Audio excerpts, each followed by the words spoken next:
해운대 LCT 분양 과정에서 특혜 분양을 위한 별도 명단이 있었다.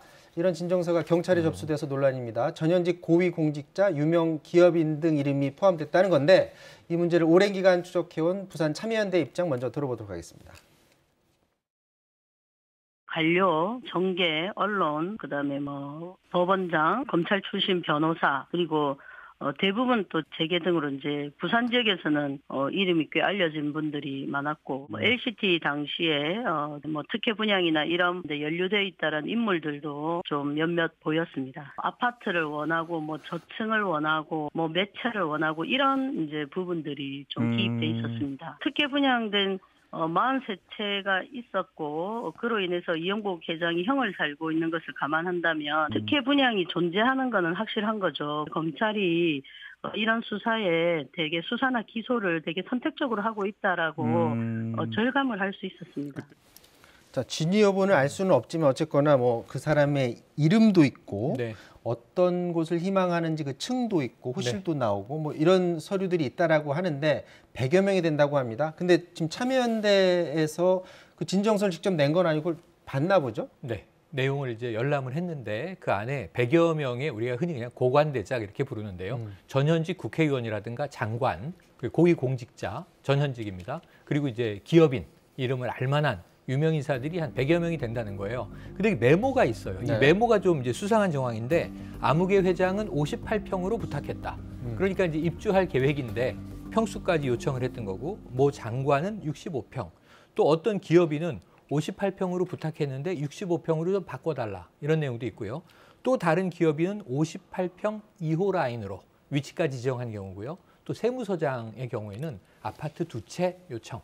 그래서 이런 내용들이 100여 명 이상 있으니까 이게 특혜 분양을 위한 소위 아까 말씀드린 고관대작들의 리스트가 별도로 특혜 분양을 위해서 존재했던 것 아니냐 하는 이제 이 의구심이 나오는 대목입니다. 이게 지금 재보선 앞두고 시끄러운 게 지금 부산시장 그 박형준 후보 선대본부장이 네. 이와 관련이 돼 있다라고 민주당의 장경태 의원이 지금 의혹을 좀 제기를 한 거죠. 민주당 장경태 의원이 문제 제기를 했어요. 지금 말씀하신 대로 가장 유력 후보죠. 이 박형준 후보의 선대본부장을 맡고 있는, 그런데 KBS 부산 총국장 출신이라는 거예요. 언론인 출신인데 이 명단 안에 들어있고 뿐만 아니라 신세계 정용진 부회장의 이름도 들어있다. 이런 이제 이야기를 이 장경태 의원이 해서 논란이 큰데 여기에 대한 해명도 나왔습니다. 네. 예, 그러니까 이제 선대본부장이라고 하는 인물은 여기서는 완전히 이 사실관계가 틀렸다라고 하는 거고요. 자신은 이 아파트를 매매했다고는 얘기하는데 이 2015년 A동 83층의 한 아파트를 매매했는데 이것은 이제 시세 차익을 얻은 것이다라는 게 장 의원 측의 주장이에요. 그런데 이제 조모 씨는 이러한 특혜 분양에 대해서는 지금 오히려 이제 부정하면서 사실관계를 확인하지 않고 일방적으로 발표한 것이다. 이 선후관계가 틀리다. 이런 얘기를 하고 있고요. 지금 신세계 측도 입장이 나왔습니다. 네. 정용진 부회장이 이 아파트를 분양받은 것이 아니라 이 첫 번째 분양받은 사람이 있는데 분양자로부터 매매 거래를 한 것이다. 그러니까 분양이 아니다라고 해명을 했습니다. 지금 이게 진위 공방이 벌어져 있는 거거든요.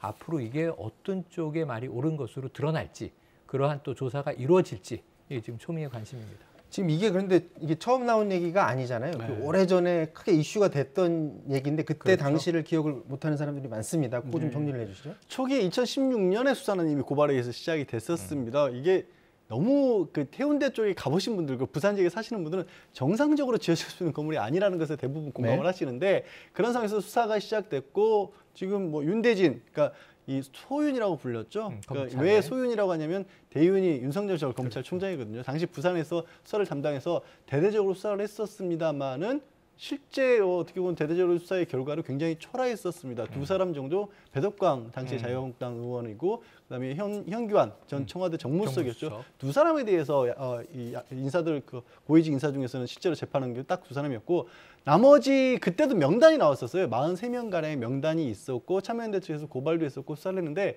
이게 절묘하게 이 명단이 있는 게 아니라 그중에서 2명 정도만 지난해에 주택법 위반 혐의로 고발이 됩니다. 네. 그러니까 이렇게 재판에 넘겨집니다. 그러고 나서 41명은 아예 재판에 넘기지도 않아요.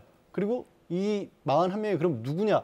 공소장에 성명불상자라고 적습니다. 그러니까 누군지도 모르지만 41명에 대해서 수사했지만 전혀 이 범죄 혐의가 없다라고 했는데 문제는 그중에 예를 들어서 석동현 전 검사장 같은 경우 현재 변호사긴 합니다만 네. 그때도 고위직이었고 특히 이 LCT를 주도했던 이영복 회장이 본인이 뇌물성으로 자금을 줬다라는 진술까지 했는데도 불구하고 무혐의 처분을 받았거든요. 네. 무려 3억 원을 받았다는 그런 주장이 있었는데 그래서 이게 수사가 제대로 된 거냐라는 그런 문제 제기가 끊임없이 있었던 거죠. 자, 방금 말씀하신 석동현 전 검사장 현재 이제 변호사입니다. 그렇죠. 라디오 방송에 나와서 LH 투기 사태의 물타기 작전이다라는 입장을 밝혔는데 잠깐 듣고 오도록 하겠습니다.